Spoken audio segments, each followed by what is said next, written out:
Hi, I'm Linda from English Learning Mind Map. Today, we will learn about universal human rights. Universal human rights. To uphold entitlements and safeguard liberties through universal human rights, we must recognize that every person is born free. Basically, we are protecting the basic things everyone needs to live well. Inherent dignity. As a core pillar of universal human rights, inherent dignity requires us to respect personhood and value worth in every individual. In simple terms, we treat everyone like they are important and special. Bodily autonomy.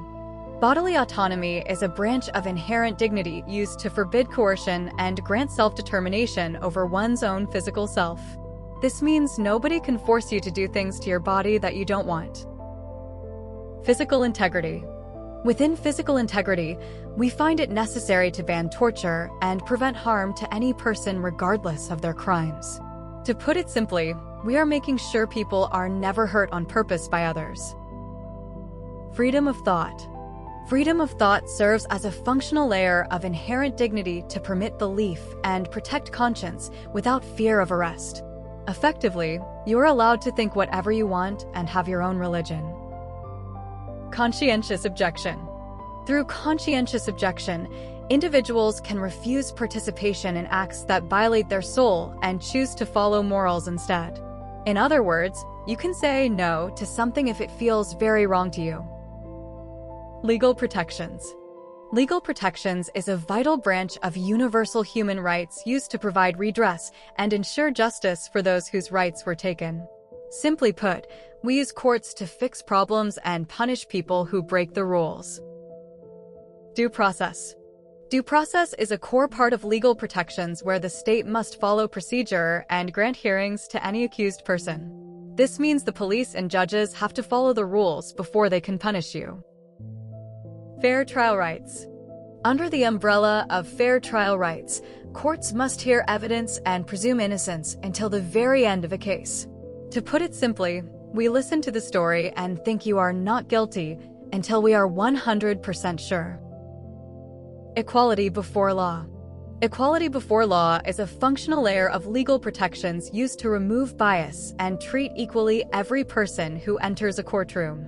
In short, it doesn't matter if you are rich or poor, the law treats you the same. Anti-Discrimination Acts. Through Anti-Discrimination Acts, we work to block prejudice and punish unfairness in schools and at work. Effectively, we are making it illegal for someone to be mean to you because of your skin, age, or gender. Societal accountability. Societal accountability is a critical requirement for universal human rights to demand transparency and monitor conduct of the powerful. Effectively, we are watching the leaders to make sure they are being honest. Democratic participation.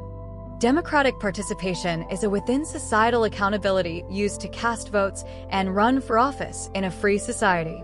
This involved letting every adult help choose who will lead the country. Universal suffrage. By achieving universal suffrage, a nation can grant voting and enable choice for every single citizen. To put it simply, everyone gets a ballot and a voice in how their town or country is run. Freedom of expression.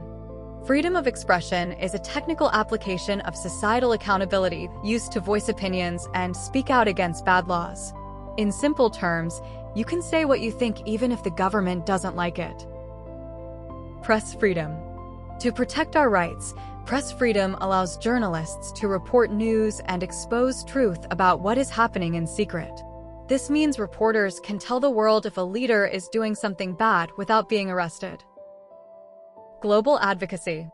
Global advocacy is a fundamental goal of universal human rights to unify standards and bridge gaps between different countries. Basically, we want every person in every corner of the world to have the same safety. International treaties. International treaties are a core part of global advocacy where nations ratify pacts and sign protocols to work together. This means many countries sign a big book and promise to follow the same set of rules.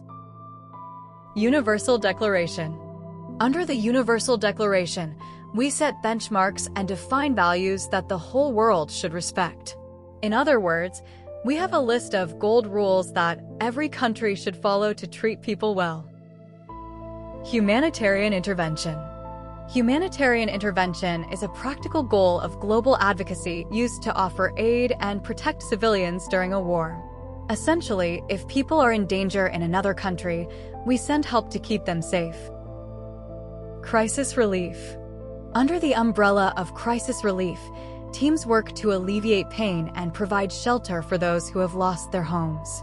To put it simply, we bring food and tents to people who are suffering from a disaster.